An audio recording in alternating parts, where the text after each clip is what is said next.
Imagine this: you are Captain Yasuo Sado, Imperial Japanese Navy. A lifetime at sea has forged you into a man of instinct and precision. You've mastered every art of naval survival, dodging bombs dropped from the heavens, angling your destroyer against torpedoes to expose the smallest target, calculating every second between life and death. You've seen storms, fire, and chaos. You believe you are ready for anything. Then, on the horizon, they appear. American bombers. But something feels wrong. They aren't high above the clouds, and they aren't diving in steep attack runs. They're coming in flat and low, too low, so low that their propellers carve ripples into the surface of the sea. Your gunners scramble to adjust, shouting commands, swinging the cannons downward, but they can't lower them far enough. There's a blind spot, and in that blind spot, death is hiding. You see it then, a small black object detaching from one of the bombers. It doesn't fall. It skips. It strikes the water, bounces once, twice, leaping closer like a demon unleashed across the waves.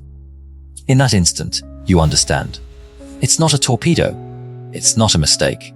It's something new, something built to break the rules. You have 25 seconds. 25 seconds to watch death approach, unstoppable, deliberate, and utterly silent. In March 1943, the Japanese Empire launched a critical operation. A massive convoy pushed through the Bismarck Sea. 8 destroyers escorting 8 transports, carrying nearly 7,000 elite troops bound for New Guinea. These soldiers were veterans, desperately needed to stop the Allied advance. Their commander, Admiral Masatomi Kimura, was cautious but certain. The fleet had trained for every known kind of attack. They believed themselves invincible. They didn't know they were sailing straight into a trap. One conceived not by a general, but by a mechanic in a dusty hangar in Australia. His name was Paul Pappy Gunn. He wasn't a strategist. He wasn't even a scholar. Just a grease-streaked engineer with a broken heart and a burning need for vengeance. When Japan invaded the Philippines, Gunn lost everything. His home, his business, his family, now prisoners in an internment camp. The US Army gave him a uniform, but what they got in return was an obsessed genius. He took the B-25 Mitchell bomber, a reliable but ordinary aircraft, and tore it apart. He stripped out the bombardier's compartment, ripped away the excess weight, and stuffed the nose with as many 50 caliber machine guns as could fit. Some of his creations carried 18 forward firing guns, turning a bomber into a flying furnace, a shotgun with wings.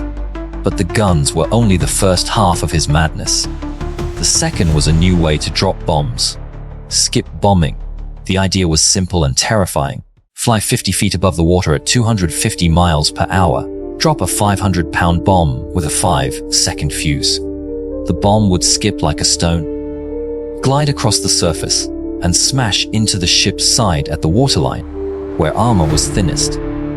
Then it would explode inside the hull, tearing the ship apart from within. Gunn hadn't just built a new weapon. He had turned the ocean into one. On March 3, 1943, his invention met its test. The Allied attack began at dawn. Australian Beaufighters swept in low, their cannons shredding the decks of the Japanese convoy. Believing they were under torpedo attack, the Japanese captains turned their ships' bows toward the oncoming planes, a textbook maneuver that played perfectly into the Allies' plan. Then came Gunn's B-25s. They roared in just above the water, so low that their prop wash carved ripples behind them. From their noses, fire erupted, rivers of tracer rounds converging into a solid cone of death. Anti-aircraft crews vanished in bursts of flame before they could even raise their guns. Steel plates crumbled under the storm of 50 caliber bullets. Within seconds, the decks were silent, and then came the bombs. Dropped from 300 yards, they struck the waves, skipped once, twice, and hit. A dull thud, a pause, 4 seconds of absolute stillness. Then, obliteration. The contained blast ripped through the hull, blowing steel outward in a spray of smoke, fire, and shattered men. The Kembo Maru, a transport filled with aviation fuel, was next. The bomb struck her tank's dead center.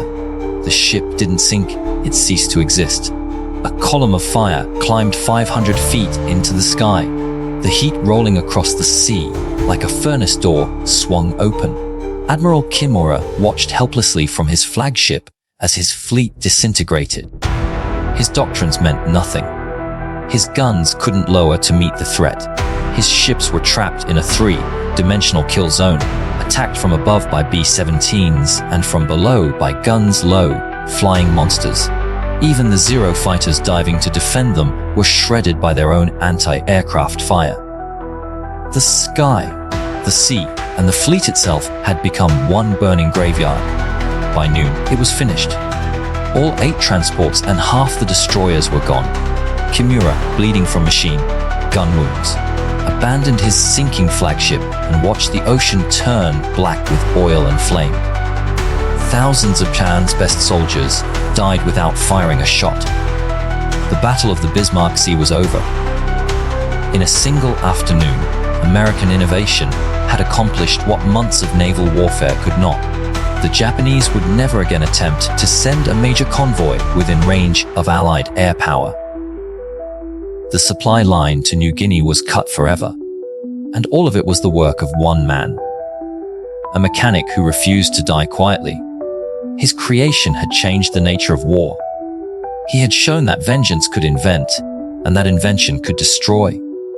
For the sailors who survived, those 25 seconds became a lifetime.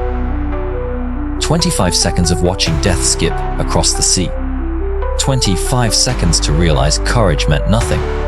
Because in that frozen instant, they understood the future of warfare. An enemy who gave you just enough time to see your own end coming.